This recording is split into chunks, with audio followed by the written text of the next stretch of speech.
عليكم أيها الرائعون. سوف نتحدث يوم سويا عن إزاي تحمي نفسك من آلام أسفل الظهر البغيضة. علشان تحمي نفسك أولى الخطوات إنك تحسن من الموبيليتي بتاعك، الحوض بتاعك. يعني إيه موبيليتي؟ هنتكلم الأول نقول على العضلات عشان تعمل لها ستريتشات بعد التمرين أو قبل التمرين، حاجة اسمها فليكسبيليتي. كل ما كانت مرونة العضلات جيدة، كل ما كانت مطاطيتها أعلى، كل ما بتحميها أكتر من الإصابات. هذه هي العضلات والوتر اللي بيمسك من عضلة يروح للعظمة. ركز معايا عشان في كلام علمي هيتقال بعد كده، تمارين في الفيديو هتشوفها وتطبقها على نفسك يا رجل. ثاني حاجة احنا قلنا بنعمل موبيليتي للحوض بتاعنا. هذه الموبيليتي بتقام للأربطة والأوتار والكبسول المحيطة بالعضلات والمحيطة بالمفصل. هذه المحفظة يعني جاهز، سيبك من العضل ده كله خلاص.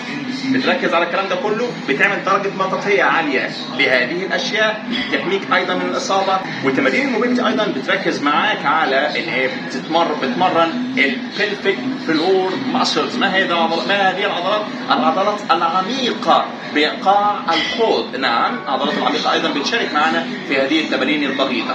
فدرجة المطاطية بتلاقيها عالية، درجة الإصابة بتلاقيها أقل، وتقدر تعمل أي حركة بدون توتر. بطل رأي وادخل على الفيديو. هيا بينا يا رجل، ليتس جو.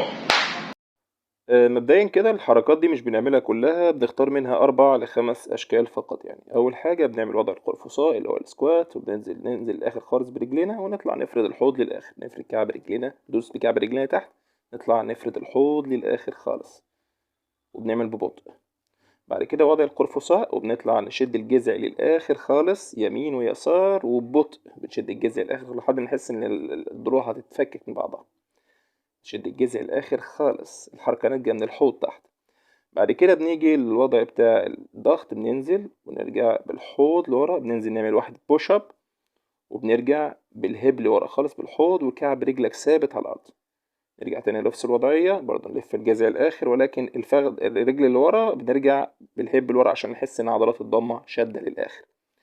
بعد كده التمرين ده يبقى صعب شوية، تمرين الفروج اللي هو عامل زي الضفدع وبتلعب ببطء طبعا، برضه مسرعينه هنا شوية. نرجع بالمرفق ونفرد الهيب للآخر، نرجع للمرفق جيد ونفرد تاني. بعد كده هنا بنجيب حاجة نسند عليها راسنا، وبرضو بنعمل رجلينا زي ما موجود كده في الفيديو، وبنفرد الجذع للآخر ونرجع تاني. هنا بنعمل تمرين البريدج عادي، كعب رجلك ثابت، بتفرد لورا ولكن بتروح بإيدك العكسية. وبكده يكون انتهى الفيديو الخاص بنا. تحياتي، اعمل لايك وشير عشان تفيد غيرك وتمنع الناس التانية من الإصابة البغيضة، إصابة أسفل الظهر البغيضة. إيه تاني ممكن نقوله؟ إيه